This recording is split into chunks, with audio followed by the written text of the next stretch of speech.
it doesn't hurt to ask every time that I deliver something above and beyond what they expect. That's the perfect opportunity. And I've had one client, she had been with me for years. And it wasn't until I got her out of a pickle a few months ago that she was so wowed by the fact that she had me and I helped her, that she, for the first time in all those years, I didn't ask at that point. She pulled up the old email request for a review, and then she went and left reviews everywhere for me. Wow. So just focusing on delivering that outstanding service, even if you don't get the review right away, you're laying the foundation to get that.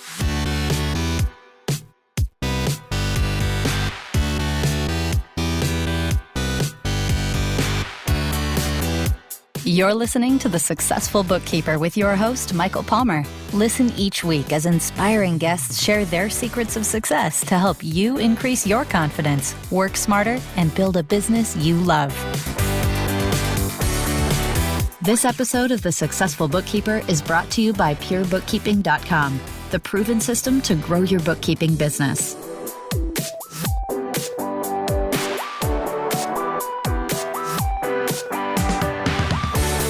Welcome back to the Successful Bookkeeper Podcast. I'm your host, Michael Palmer, and today's show is going to be a treat. Our guest is an advanced certified QuickBooks Online Pro advisor and Xero certified advisor who is passionate about helping entrepreneurs succeed and is the author of the book, Bookkeeping Basics for Entrepreneurs. Jessica Fox, welcome to the show. Thank you so much for having me. Well, it's great to have you, Jessica, and I'm excited to learn more about you, and you've got lots to share with us today. But before we get too far down that path, I'd love for you to share with our listener a little bit about you and your career journey leading up to this point. Sure, I'm happy to. Trying to keep a long story short, I found myself into the accounting field by accident. It was not my goal. I was going to college for something else.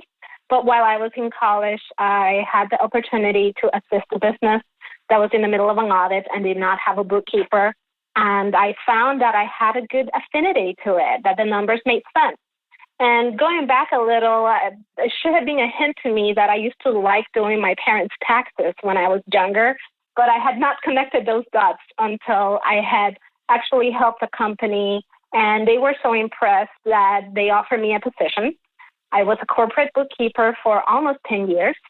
And when I relocated to a different part of my state of Florida, I took the first job that was offered. It was not in accounting. I just needed to secure a source of revenue. And I was not happy for those few months. Eventually, they realized where my strengths were, and I was promoted to a position that, while not bookkeeping related, it had to do with budgeting and workforce management and managing money. And that was fine until I became a mother. Having my first baby just changed things for me. I really did not want to leave my baby for 40 hours a week to go back to a corporate job. So that's when I started to try to figure out how I could use something that I am good at, that I have a passion for, and allow me to work from home while helping me be present for my children. So for a few years, I was just a freelance bookkeeper. It was really a hobby.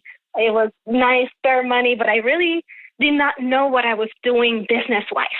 I was good at the books, but I didn't know how to treat it like a business. That was a long journey for me to figure out how to go from the hobby stage to the practice stage. And thank goodness for the internet. There's so much information out there. I was able to learn a lot, and little by little, I have been growing a practice, and now this is my full-time focus. Wow.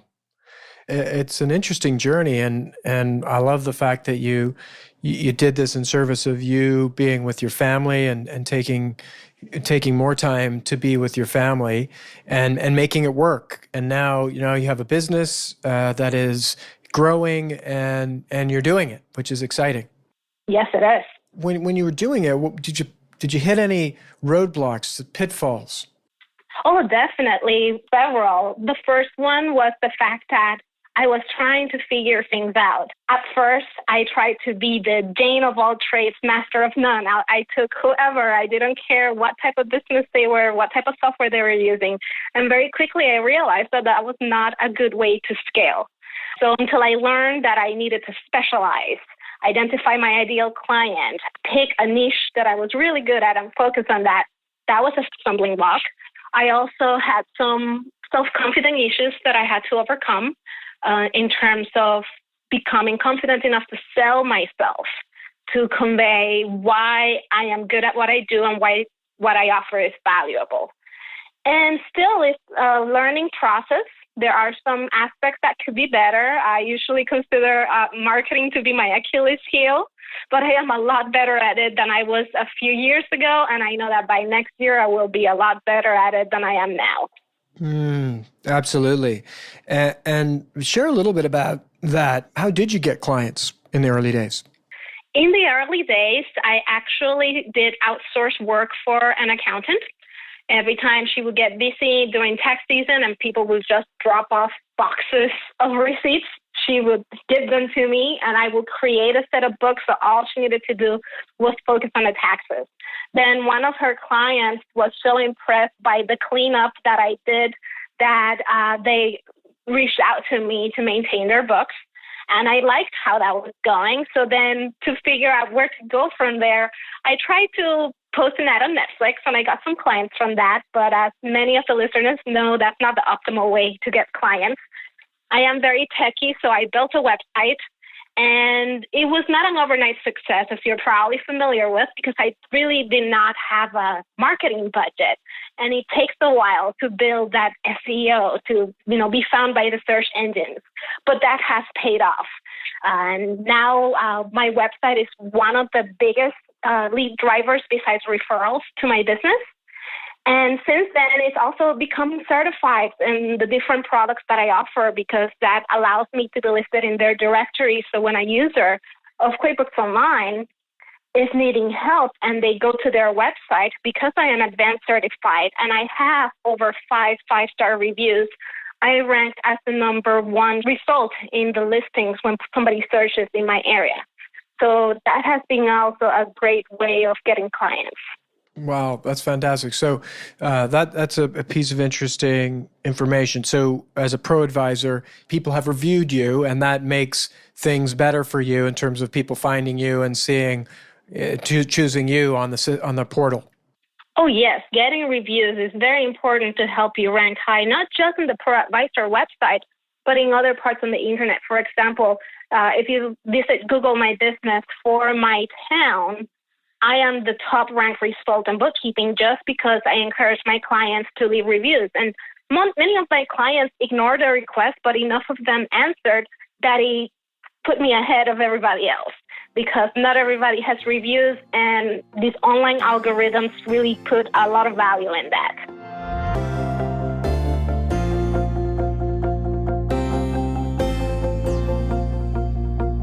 Wow.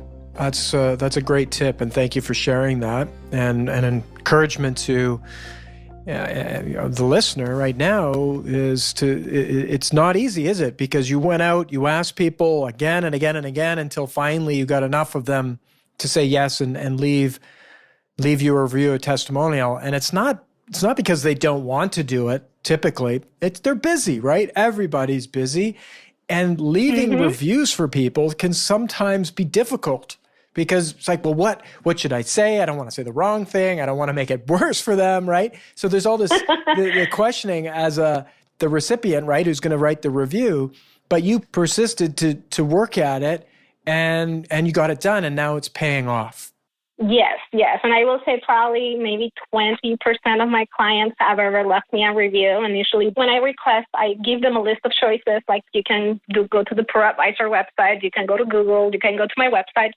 They're usually only posting one, and I'll take it.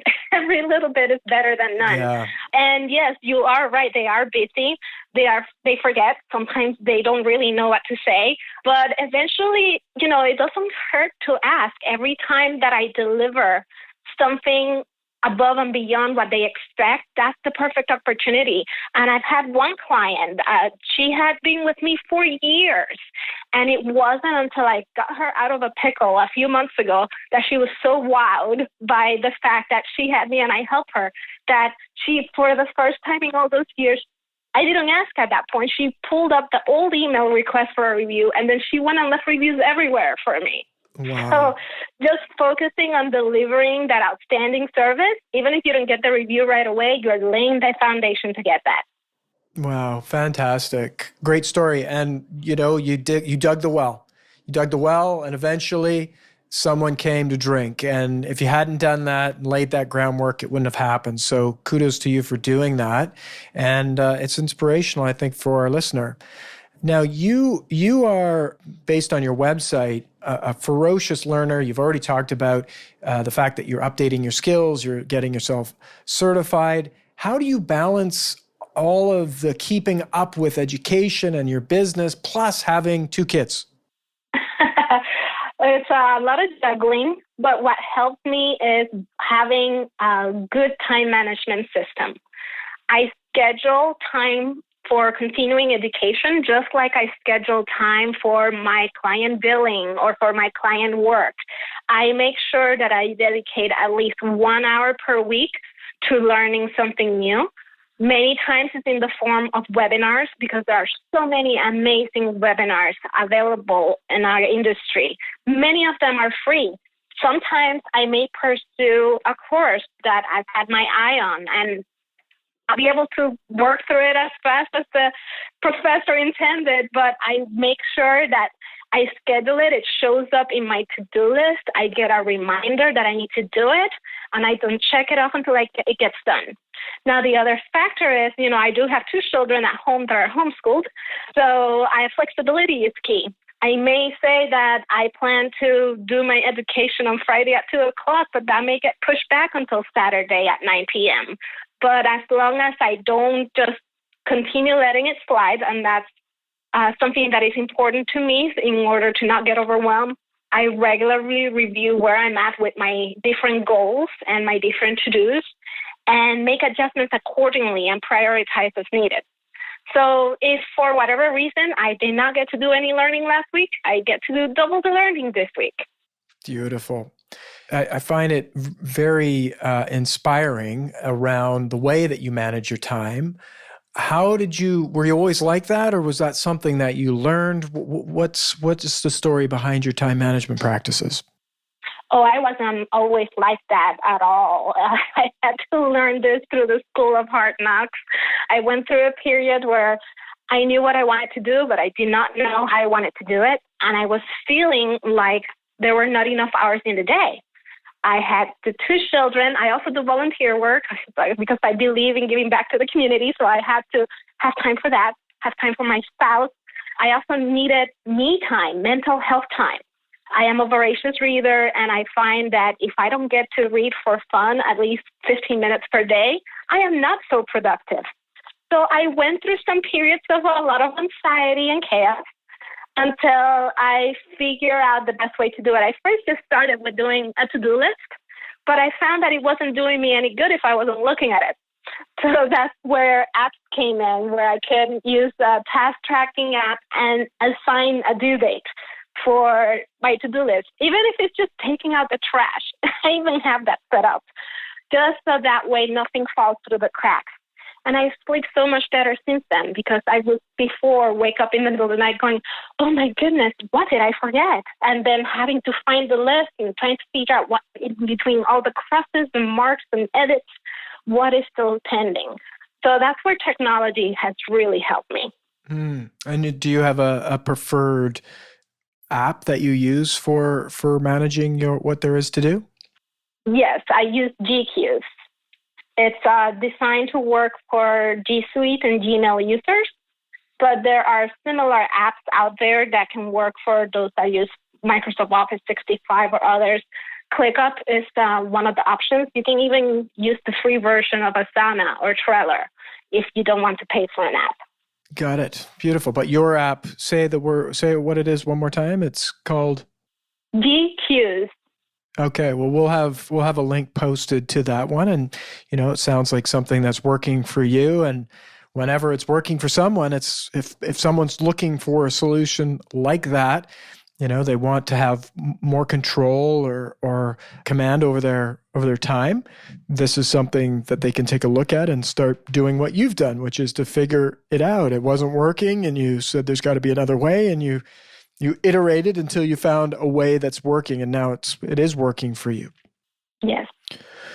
And I remember taking my very first productivity. I took a productivity course, and it was a similar approach in that the exercise was to time block every single thing that we do. So if it was brushing my teeth, getting a coffee on the way to work, every single piece of my day was accounted for and blocked in my calendar, so that it was the mantra was, if it isn't in the calendar, it doesn't exist. And so that was a powerful thing that I did in my life, which I still do today for the most part. I don't time block my brushing of my teeth, but I do time block everything else. It's got to go in the calendar. Otherwise it doesn't exist. And it really does help to get things done. And then we use Asana to keep track of what there is to do and, communicate with other people to get stuff done. So cool stuff.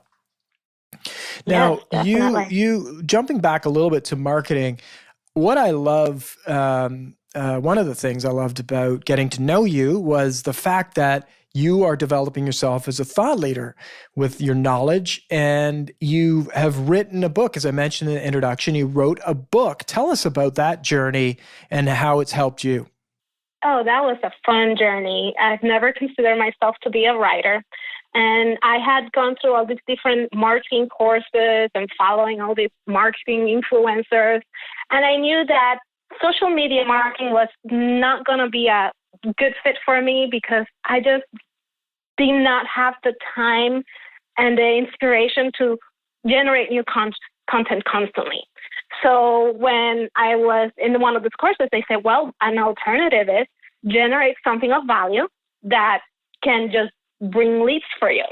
So my original intent was to write a mini ebook, something brief, like a white paper, but I would just put on a landing page on my website. Those who were interested would give me their email address, they would download it, and then I could create newsletters and target towards them for services.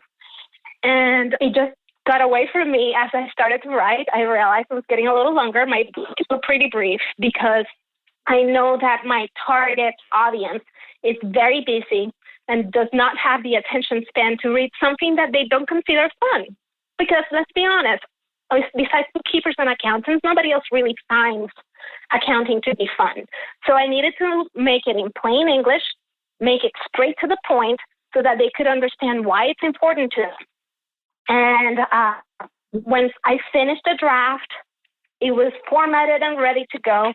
I had a little bit of a creativity block in setting up an appealing landing page for it on my website. I am a big DIY driven, so I tend to try to do it first before I outsource it. And I was stuck with trying to make this page look in such a way that you will want to give me your email address. And it was getting late that night, and I just thought, let me go on Amazon because I've had people self-publish before. Let me see how hard it is. And it wasn't hard at all. So I first posted the book as just an ebook on Amazon, and it took off. And I was just so impressed. I mean, internationally, people in all these countries that I never planned to reach were downloading my book. So then I looked into getting a paperback version generated, posted that on Amazon. That also took off. So now it's expanded. It's available at other bookstores. And I regularly have people reaching out to me saying, thank you for translating things.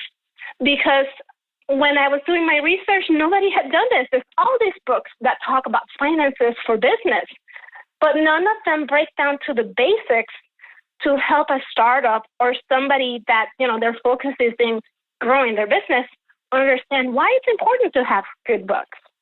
So it's not what I had originally set out to do. It has by far exceeded my expectations, but it's been so much fun that I am actually planning an expanded version thanks to the feedback, some people have written back saying, okay, I want more.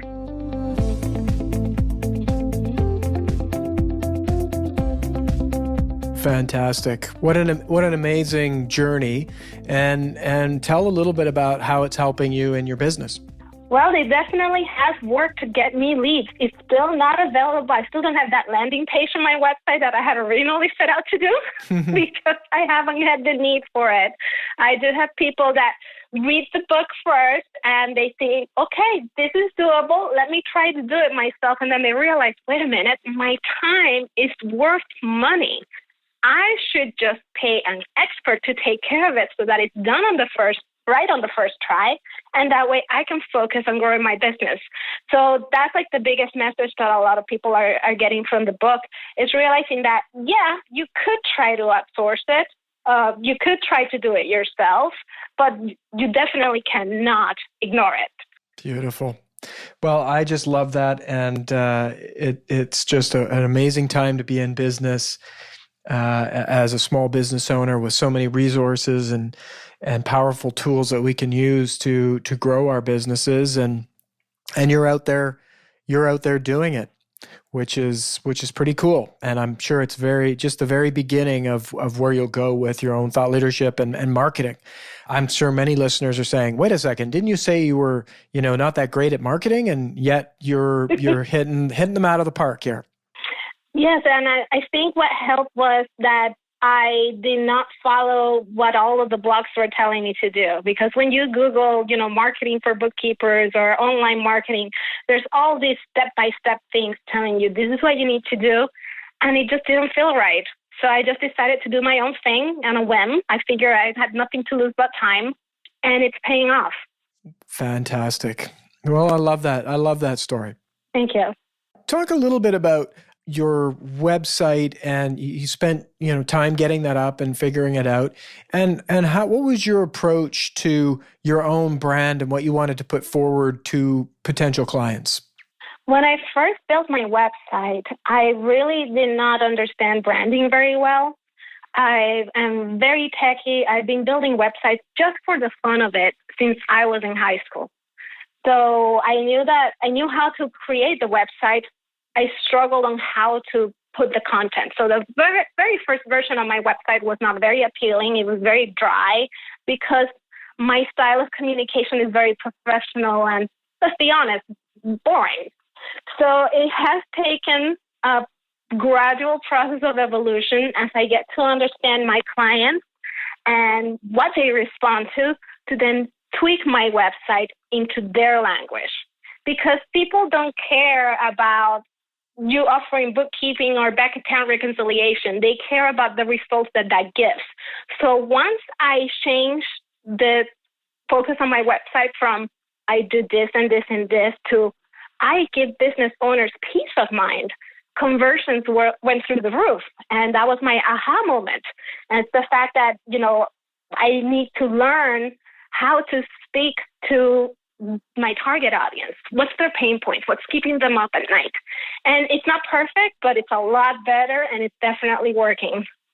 I love it. It's one of the things that we can spend time on and get so much results from. But when you said it very simply, people don't care what we do. They care what it does for them, the results that it produces. And so if we can be really clear about the results that we're producing, whether we're having a conversation with somebody, whether it's in our website or any marketing materials or a sales call, what is it that you are producing? What are those end result? And you have landed on giving your clients peace of mind, which is what they want.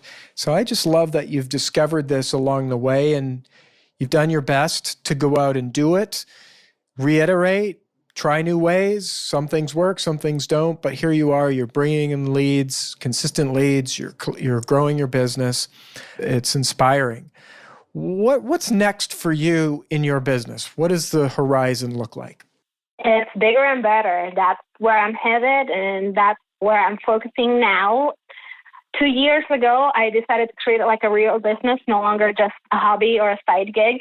And since then, I have been a process of implementing systems and processes so that I can grow with a good, solid foundation. Because I've seen other people where they grow so fast and everything is a mess, and the bigger they get, the more stressed out they get. I did not want that for myself. So the past year, I've been very hard at work and systematizing everything, creating all of my templates, all of my processes, so that even so, as of right now, I am not planning on hiring a team. If I reach the point where I feel like that's needed and that's the right time, it will be a smooth transition because everything will be documented and anybody can just take what I have and keep on going with it. So right now, it's a combination of that and further tweaking my marketing, further narrowing down my ideal client avatar and learning more about what appeals to them, and just getting everything to kind of smash together. It's like building a little jigsaw puzzle, trying to turn the pieces around to see where they fit.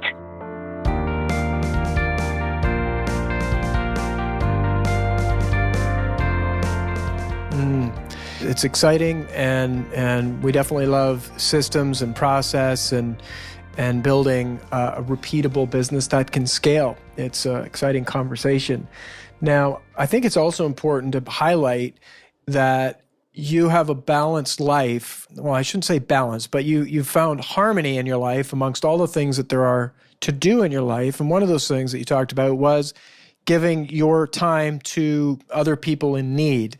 I'd love for you to share a little bit about that because, often we can get busy working, and forget about the things that feed our soul, that feed our energy, and then it's like, that's a slippery slope. We can fall down. You've done, by the sounds of things, a good job of making sure that you're feeding your soul, whether it's reading, spending time with your family, your husband, and then giving back. What is it that you do for volunteer work? My biggest volunteer project is I am a leader for Wallachia League International, which is a nonprofit organization that offers mother-to-mother support for mothers to help breastfeed their children. It's something that I've been doing since my first child was born. So when somebody needs help feeding their baby, they have a newborn, they are crying, upset, not knowing what to do, they can call me or email me or somebody in my group. And also because of the skills that I have, I also am the treasurer or CEO of various nonprofit organizations. So I do apply my bookkeeping to my volunteer work as well. And because I am good at websites, I also build and maintain websites for several nonprofit organizations. Incredible. Well, that is just a wonderful story. And having gone through that with my wife and the challenge of doing feeding a young child coming into the world, it's not as easy as I would have thought. And so, That's right. But the what's at stake is huge, and there's a lot of stress and anxiety, and you're helping solve that for that particular area. By the sounds of it, many areas in your life. So, well done. Thank you. This is so exciting because you're one of the thousands of bookkeepers that we love, and the fact that you're out there helping business owners with the energy and love that you're bringing to the business, it's a breath of fresh air, and it gives me, anyways, hope for our future, not only for ourselves, but for our children. So thank you. It's great to be part of this community and have people like you to share and talk about it with.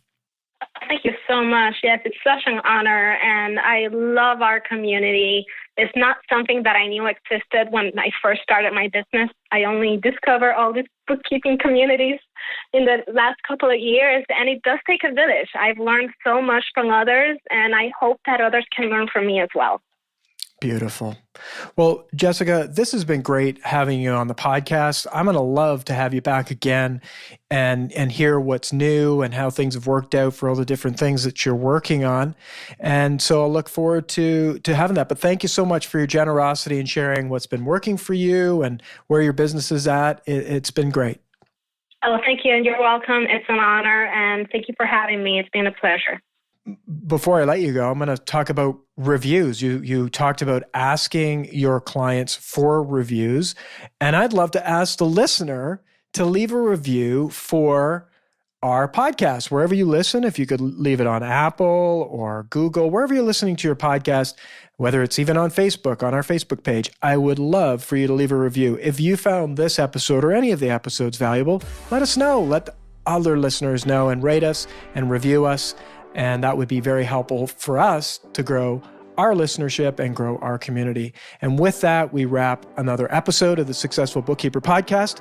To learn more about today's guest and to get access to all sorts of valuable free business building resources, you can go to thesuccessfulbookkeeper.com. And until next time, goodbye.